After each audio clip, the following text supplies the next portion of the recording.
Hello दोस्तों। तो इस वीडियो में हम लोग देखने वाले हैं यूपी पेट प्री एग्ज़ाम 2022 के लिए हिस्ट्री के राजपूत वंश से संबंधित 20 महत्वपूर्ण प्रश्नों को। वीडियो शुरू करने से पहले मैं आप सभी लोगों को एक जानकारी देना चाहता हूं। मैंने हिस्ट्री से संबंधित सारी वीडियोज और यूपी पेट प्री एग्ज़ाम सिलेबस के अकॉर्डिंग बना रखी हैं, तो उन सभी वीडियोस का लिंक आपको डिस्क्रिप्शन में मिल जाएगा, वहां से जाके आप वीडियोस को देख सकते हैं। तो चलिए शुरुआत करते हैं और लेते हैं आज का पहला प्रश्न। सबसे पहले तोमर राजपूतों के काल में राजधानी बनी, तो इसका आंसर होगा दिल्ली। यानी इस प्रश्न का मतलब है कि सबसे पहले तोमर राजपूतों के काल में किस शहर को राजधानी बनाया गया था, तो इसका आंसर हो जाएगा दिल्ली को। अब बढ़ते हैं क्वेश्चन नंबर 2 की ओर। पूर्व मध्य काल में केंद्रीय प्रशासन से संबंध सबसे प्रमुख पदाधिकारियों का नाम क्या था, तो इसका आंसर होगा महासंधि विग्राहक। क्या नाम है? महासंधि विग्राहक। इस क्वेश्चन को एक बार और पढ़ लेते हैं। पूर्व मध्य काल में केंद्रीय प्रशासन से संबंध सबसे प्रमुख पदाधिकारियों का नाम क्या था, तो महासंधि विग्राहक। अब लेते हैं क्वेश्चन नंबर 3। त्रिदलीय संघर्ष का मुख्य कारण क्या था, तो इसका आंसर होगा कन्नौज पर नियंत्रण। देखिए, जो त्रिसंघर्ष था या जो त्रिदलीय संघर्ष था वह भारत में 3 वंशों के मध्य में हुआ था। तो राष्ट्रकूट हो गया, प्रतिहार और पाल वंश, तो 3 वंशों के मध्य में ये हुआ था। और क्यों हुआ था, तो जो कन्नौज शहर था ये बहुत ही ज़्यादा महत्वपूर्ण शहर हुआ करता था। तो इसी शहर को जीतने के लिए तीनों वंश के मध्य कौन सा संघर्ष हुआ, तो त्रिदलीय संघर्ष हुआ।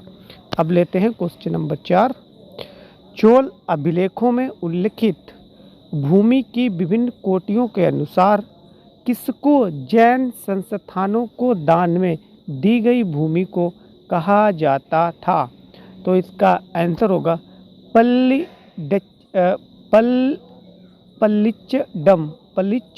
क्या आंसर होगा? पल्लिच्चडम। ठीक है, तो बढ़ते हैं अगले क्वेश्चन पर। अधिकांश चोलकालीन मंदिर किस देवी देवताओं को समर्पित थे, तो इसका आंसर होगा शिव। किसको समर्पित थे, तो शिव को समर्पित थे। Question number 6। चोल राजाओं में से किस एक ने सीलोन पर विजय प्राप्त की थी, तो इसका आंसर होगा, माफ़ी चाहता हूँ, इसका आंसर नहीं दिया गया है, लेकिन यहाँ पे मैं आपको आंसर बता देता हूँ। ऑप्शन में सीलोन ही हो गया है। ठीक है, इसका आंसर होगा राजेंद्र प्रथम। क्या आंसर होगा? राजेंद्र प्रथम। ठीक है, लेकिन यहाँ पे एक शब्द आया हुआ है इस क्वेश्चन में, सीलोन। तो सीलोन का मतलब है श्रीलंका। क्वेश्चन का मतलब है ऐसा कौन सा चोल राजा था जिसने श्रीलंका पर विजय प्राप्त की थी। Question number 7। गंगैकोंडचोलपुरम की स्थापना किसने की थी, तो इसका आंसर होगा राजेंद्र प्रथम ने गंगैकोंडचोलपुरम की स्थापना की थी। Question number 8। वह प्रथम भारतीय शासक कौन था जिसने अरब सागर में भारतीय नौसेना की सर्वोच्चता स्थापित की थी, तो इसका आंसर होगा राजराज प्रथम। क्या आंसर होगा? राजराज प्रथम। इसने अपने शासन काल में अपनी नौसेना को बहुत ही ज़्यादा मजबूत किया था। Question number 9। चोलों की राजधानी कहाँ थी, तो इसका आंसर हो जाएगा तंजौर। क्या आंसर होगा? तंजौर। Question number 10। पल्लव वंश का संस्थापक कौन था, तो इसका आंसर हो जाएगा सिंह विष्णु। क्या आंसर होगा? सिंह विष्णु पल्लव वंश का संस्थापक था। क्वेश्चन नंबर 11, वेंगी के चालुक्य वंश का संस्थापक कौन था? तो इसका आंसर होगा विष्णुवर्धन।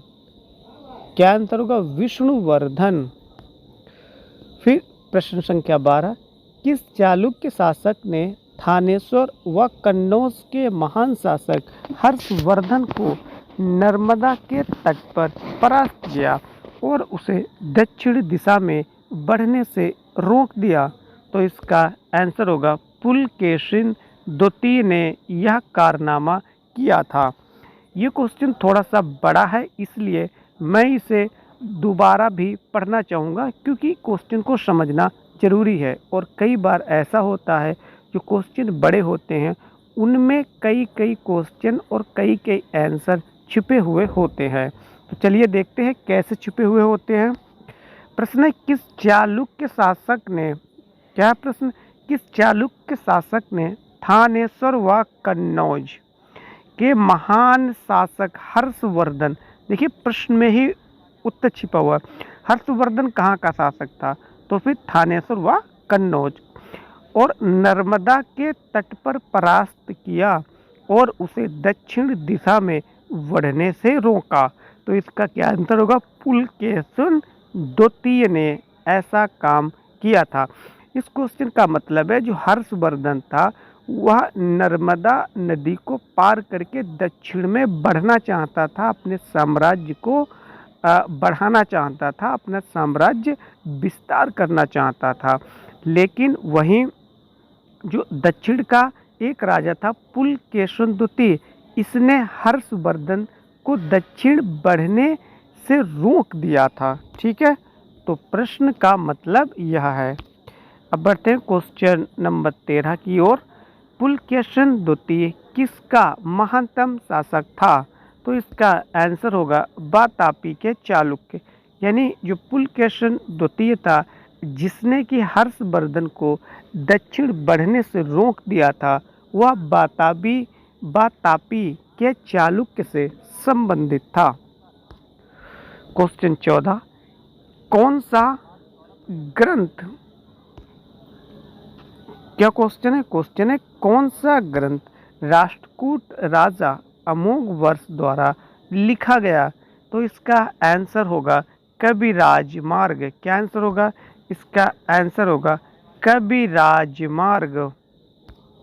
क्वेश्चन 55, राष्ट्रकूटों का उन्मूलन किसके द्वारा किया गया? तो इसका आंसर होगा पुलकेशिन द्वितीय के द्वारा राष्ट्रकूटों का उन्मूलन किया गया था। क्वेश्चन नंबर 16, 4 अश्वमेध यज्ञ कराने का श्रेय किसे जाता है? तो इसका मतलब है कि वह व्यक्ति कौन सा है, वह महापुरुष कौन सा है, वह शासक कौन सा है जिसने 4 अश्वमेध यज्ञ कराए थे? तो इसका आंसर होगा प्रबरसेन।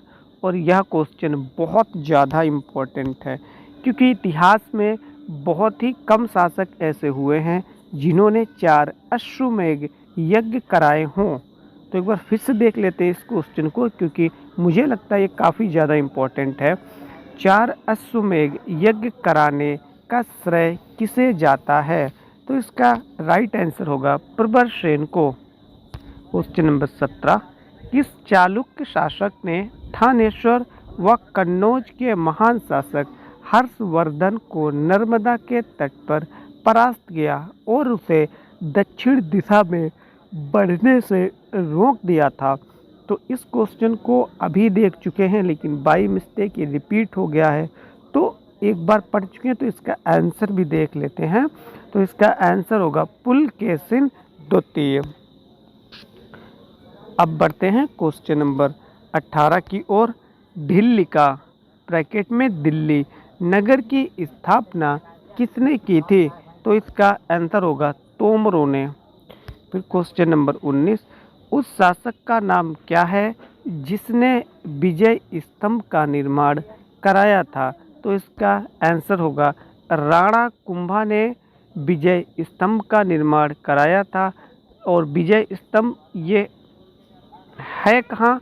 तो यह है आपका चित्तौड़गढ़ में। कहाँ है? चित्तौड़गढ़ में। चित्तौड़गढ़ में। अब आज का हमारा लास्ट प्रश्न, वह प्रथम भारतीय शासक कौन था जिससे तुर्क आक्रांता मोहम्मद गौरी का सामना हुआ और जिसने मोहम्मद गौरी को परास्त भी कर दिया? तो इसका राइट आंसर होगा भीम द्वितीय। यहाँ पे आपको ना सिर्फ भीम याद रखना है बल्कि भीम द्वितीय याद रखना है, क्योंकि इतिहास में भीम प्रथम, भीम द्वितीय और भीम तृतीय इस तरीके से राजा हुए थे। सो फ्रेंड्स, वीडियो देखने के लिए आप सभी को बहुत बहुत धन्यवाद।